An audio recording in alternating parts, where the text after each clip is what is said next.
the first to know Nsem-Pii TV. Be the first to know Nsem-Pii platform so na go so away. Ene nsem a beto honom nsemwa Osawo TV. John Dramani Mahama are the president of the republic. It seems wafano ho adwen na adwen na wafano Ghana for akwenya omde man no ena biesa door no kakraka obetima fama pie ni de any time na eri asemwa na nsen ho na yese nipa ba miensa a petition the president on the removal of the chief justice Mahama Getu Tokuno na Juma Ensweni sana omopesa omochire say incompetent tino kinyini free ho na eno na akofo nchiwahyew aba if say the petitioners according to the Mrano also mutimi serve this chief justice ni para oboso yini free on a list but so utimi ma ni hu what is going on na utimi yini hu ano accordingly. His Excellency Eddie Ababo Ntiachim say Mahama Getu Tokuno the release of the buyer why disappointed because nkobetimi dia mano and sakwana nkode about public but obia ne adwen any asemo mo kafa because at the end of the day I want for Bruce who say His Excellency one bo Mahama kura mane and I didn't normally be able to public data till I reply or public tit for tat na yembura asemnu akasemu Ziega etima ballroom ame ehun the main the brain behind sa Getu Tokuno say yi na free hono there is something behind according to Ziega no was say Yewura John Dramani Mahama ebetimanya akonya no aserve a third term in governance so far been see down according to 1992 constitution no so for behind who would manya the opportunity no na according to a year's Ziega we heard the numbers in parliament on the side of the National Democratic Congress are possible say they can have a constitutional review na etimia dane say obetima serve a third term na nipo obetimi are objecting to all those things the third arm of government which is the judiciary. You know, say judiciary no Mahama Getu Tokuno NNT anana na dream enshia it means there will be a blockage and I say something a best stopping from having that sana de opso yentino say you can yini sinchen and sana ya stati juma nti kuti nsema Ziega edito because what may release so many facts and figures that just say His Excellency had the opportunity to have a third term in office of governance Ghana Munkuti Nsem or the Tweaa. What is the clause 3? We'll go there. Hold office for term of 4 years, beginning from the date on which he is sworn in as a president. Also, be a person president to Ghana. No? Make sure say obenya 4 years pe na sao 4 years no e sha say free adanwa ye sure in na ba be president no Otoo was a person shall not be elected to hold office as president of Ghana for more than 2 terms. Okay, for more than 2 terms. So that is that. So this is way and a binding president Mahama and a binding president Mahama and manun timi within you a banon a binding say or we the ten away on to me some be uncontested beam on to me some ko baby beam say be person me contest as a president. Okay, so President Mahama once went to Ziega Business School UK. Eti onu mudi komono he was called to lecture a student there in 2019. Onu mudi komono say maybe President Kufuor can Ghana Parliament. President Kufuor the last State of the Nation address and what this we say and kobe pese obi bia oya president to the Ghana ye 4 years ni uswa etiki enfan ko 5 years. So 5 years ni betimi aboa because that 4 years no nipa no ba the first year no or the make appointment or freeway or bekwaha obese it said the President Mahama atuni 3 months now and the chief executive continue appoint me, this is continue appoint me, so it will take me months to do all this stuff. It was say second year and the bia was sequence so purpose or ubu mine was second and the third year and the fourth year the election year. Why no bia president be or ya conscious be an braswa or person ye be ama candidate na or babe or no party ne candidate need to be winning power. A be so no president no so a seek for election. It is person or we normal journey about elections also. It is President Mahama quote President Kufuor and President Kufuor rehash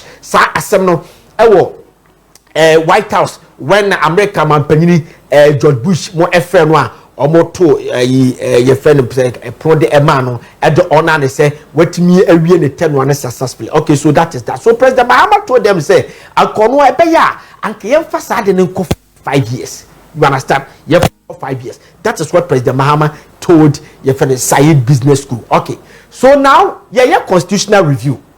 That constitutional review no people are thinking say I share President Mahama the provision bi baba be shemu a sa provision no the baba be shemu no. So, a bit me a boy no President Mahama. I'm an ababa president bim. And now say, 5 years now or cano. A be an constitutional review no or maybe a man. Ye dia co parliament approve. Ya approve ya. E be an call for fees bia. President Mahama or perso yes sad in an could be or 5 years. But what we also know is say President Mahama e bia. Yes sad in the corner. All money take effect or no time. Ye be dia tour. So the future President be obabano na yamu yedi moving on. So that is that President Mahama has to establish say obi bia opesa wunya utimi bu obani yem. You cannot choose 4 years. I'll bet me at the ebu omano. The atosu biom no the article 66. No, let's go back. The article 66 clause 1 and 2 no and say President Mahama after this tenure ontimi and contested. Okay, now we are going to interrogate Article 68. Let's move to Article 68. Okay, so this is Article 68. Now, Article 68, no, we do say the president shall not, on leaving office as president, host any office of profit or emolument, except with the permission of Parliament in any establishment, either directly or indirectly, other than that of the state. Okay, so this article is very crucial article. Very crucial article. And per this article, no, per the amendment, I celebrate me my President Mahama as I be a president. Because there's a loophole to be and that's an article. I have read it over and over and over and over. But before you bet me you have called Zoom no, for the first time, we have to do Zoom for 5 minutes. We are going to talk to 2 lawyers. Mr. Lawyer Bobby Banson is a lawyer. We are going to speak with Mr. Bobby Banson, Lawyer Bobby Banson, and Lawyer Sebe, Lawyer Sebe. Yes, we are going to speak with Lawyer Sebe. Normal interpretation of this, 2 lawyers at least, you'll be able to appreciate that interpretation. We actually say, president, so few officer. And the question was yeah to me bia I think for so bebrano because on my the channel or my channel because bia the country me yes and say ubetimi aya dibi dia hete this country. You understand? It's mrade chese no question we yeah dwuma bia say dwuma ne ebetimi I think for so bebro and say dwuma dachi ebetimi ama emolument chese we bia wadwuma no es gracia mo ne sa no ma no on sabeti me aka bi. Na mom so betimi aya unless say Parliament ma permission. Parliament may have permission. Now, Parliament may have permission in any establishment, either directly or indirectly, other than the state, other than of the state. Just say what the sum of money there, especially so what the sum of money now. As I say, okay, so let's speak. Let's go and speak. If a lawyer Sebe has joined us quickly, Mummy and the first pastor. Okay, Lord, you are here. Yes, Ziega. Yes, to Adam who and Patron Soy. Nyako pardon, my fa for more function. My fa sad we say ancient. Okay. So Lord, catch here. The article 68 near Yeka Hua Semi 68 no. Uvidi no. Say na ufi say SSA a sepa na ekre yo Ziega me das ni na mechia wetifo no ahwefo nso nyina ene awie article 68 clause 2 specifically ehona o kan free na udi kind so no odi enko Ayikoi hu article 66 say the president no over 2 terms na mitie enkomo so a ekoso ya na che say ye hwe say president betimi afa kwan bi so asa babio ana say we 2 terms na per this constitution na kra no say article 68 2 ya o kind say ya or talking about a president no every akonya so he's talking about an ex-president menti asemu no the actually say ubedi o minus so now story a won to me enkonkoye adwuma bi e de mfaso bebrew directly or indirectly na che say either say adwuma no wankasa na okwakoye ana say uye adwuma no through somebody na ede mfaso profit or emolument bi abrew sika bi abrew adode bi abrew no ye ma pon no ebra nemu so betimi aye bibisa agese wukọ emrahye bedwam na emrahye bedwam eduso na se emrahye bedwa agitum so betimi aye adwuma foforo bi dia ene ama okwan amwaye na emrahye bedwa ama okwan dia untumi ensa anya adwuma foforo bia except ehonom na asem no ewo no or say except than that of the state na say the yes he sai krampo at ahimfusa os mi sai mi yare o fra bi bi a meko meba nemo mi sai mi yare na just say mi yare dia eno de memma constitution says obeye adwuma bia edisika bebre no dia omra parliament na parliament emma na approval nemo ye sai yi say occupy office be of the state it is a president na occupy office e dia ma the state in there and not their own approval from parliament and some of the akwakoye say adwuma. For example, you want to say ex-presidents in now they have their office as ex-president which is recognized. So office as ex-president and come parliament and come approval and some because we ex-president are Tweaa. So that one you are receiving some salaries, you are receiving some benefits. You are receiving some monies. It is a young kind of study, and not just say President Pranu free so. Go to me yesterday, pay your friends in clause 60-80. I just said, baby, I call parliament. So, in short, my understanding of this provision, Mr. President, on to me, you may be a Disika Breno. Name so, beso ye bibi, na Edisika Breno, dear, I just call parliament. Name say your minor office be all occupied. Or an office of the state and occupied there. And here, not just say, enya dear say, Obeko Parliament, according to Mikrata, and son of occupying the office as say ex-president, office of the ex-president. Yes, President before the office a year juma. I don't know one part of the approval be a free parliament once and all year.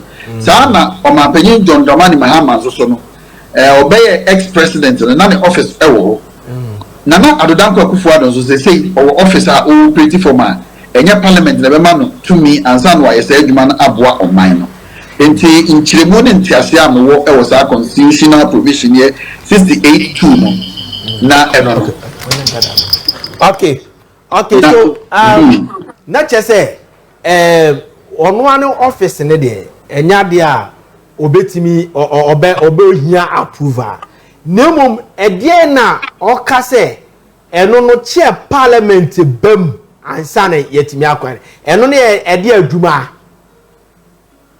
medase adwuma bia enye on state in office is not an office recognized by the state say bia se see opanpanyi na nadodankwa akufuado omanpanyi dada se enne obeso obi company na odo tuto koko a emrani si ho kwan se on to me sore prekope enko bie company enfa tuto koko enya mfa sogum enko gu ne botom se obey sa de na agese wakọ emrahye bedwam na wakwa kyerɛ mu de ntia ɛsɛ sɛ ɔyɛ saa adwuma no na sɛ mmarahyɛ badwa no gye to mu a ɛhɔ no na obetumi ayɛ saa adwuma na ɔpɛ sɛ ɔyɛ no enti whether any private or any establishment bi a ɔpɛ sɛ ɔno ɔyɛ mu adwuma no nya mfasoɔ gu ne bɔtɔm other than an office of the state no na ɛkyerɛ sɛ agye sɛ ɔkɔ parliament enti sɛdeɛ wo Ziega wo hɔ me yɛ sure sɛ woyɛ private man wotumi yɛ wotumi kɔ ha ɔn sɛ woyɛ president nso a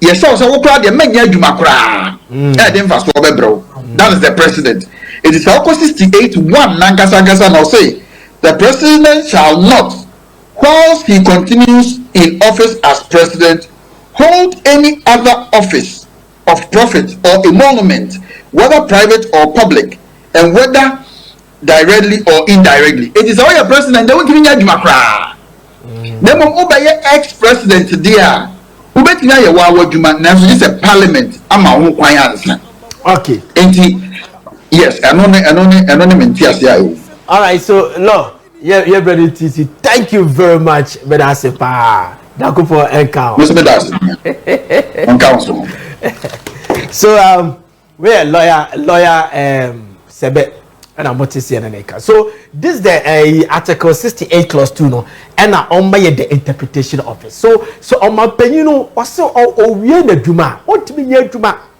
no obetimi aye dwuma chi okọ parliament na okokokje approval from parliament and sana wotimi aye say dwuma okay so let's move on now let's see the photo grade of I say okay so this is Mr. Haruna Idrisi, the current education minister and the current foreign affairs minister, and Mr. Julius Debra is the chief of staff and the party chairman Ura Johnson Asiedu Inketia and Senator Rollins Kole Klote and I said Klote Kole, member of parliament, okay, and the daughter of the late president, former president Jerry Rollins, okay. So per the lawyer Sebeka say so ofi officer omo ntimi nya adwuma e de profit bebre no adwuma be man monument en ontimi nya nemom so betimi aye saade no a chie parliament approve so de be parliament approve e de man now listen to me say the power say ya mabo midini including Dr. Kobnadofo and Professor Nana Opoku-Agyeman. One would be a flag bearer at the NDC after President Mahama. One would be the flag bearer for NDC after President Mahama. Now we are told say one of them say Obaba flag bearer and Roma Bibesi Mutiyo and Roma Bibesi. Now what is going to happen? What will happen is I'm not saying but one of them. So by a flag bearer, Oba appointed a running mate. Why say by a flag bearer we hear running mate? Okay, let's go and read the next article.